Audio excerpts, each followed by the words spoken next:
Donald Trump a remporté une victoire retentissante lors de la primaire républicaine dans l'État du New Hampshire, continuant ainsi de surfer sur la vague de mécontentement anti-establishment lors de la deuxième étape de la longue et imprévisible course à la Maison-Blanche. Regardons. Pour un homme qui aime être sous les feux des projecteurs, Donald Trump, le milliardaire extravagant converti à la politique, a eu enfin ce qu'il voulait. Le candidat anti-système a obtenu sa première victoire dans la course à la Maison-Blanche. Les conditions climatiques désastreuses n'ont pas empêché le candidat Trump d'être accueilli par de longs et chaleureux applaudissements dans le New Hampshire. Mais les candidats du système doivent se contenter de regarder ce franc succès depuis l'extérieur. Les résultats des votes montrent clairement que les électeurs veulent en finir avec le statu quo. Et de fait, plus de la moitié des électeurs républicains affirment avoir été trahis par leur parti. Je suis dégoûté et fatigué de ces politiciens complètement vendus aux intérêts des groupes qui ont financé leur campagne. Et c'est la raison pour laquelle rien ne peut plus être fait dans ce pays.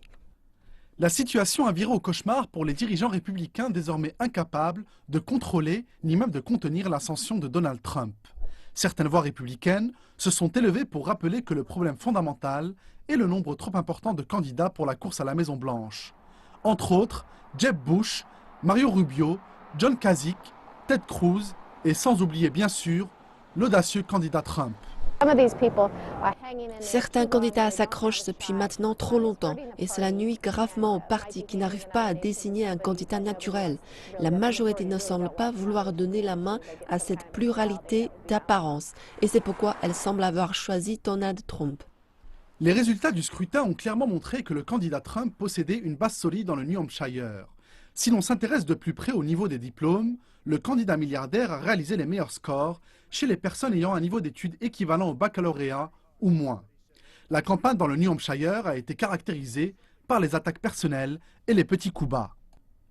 Jeb Bush ne s'est pas gêné d'insulter Trump de déséquilibré et de crétin. L'incident révélateur de l'ambiance qui règne entre les candidats républicains est la fameuse dispute qui a éclaté entre ces derniers pour l'ordre d'accession à la scène avant le débat télévisé. À la fin de la journée, les coups de coude pleuvront de toutes parts.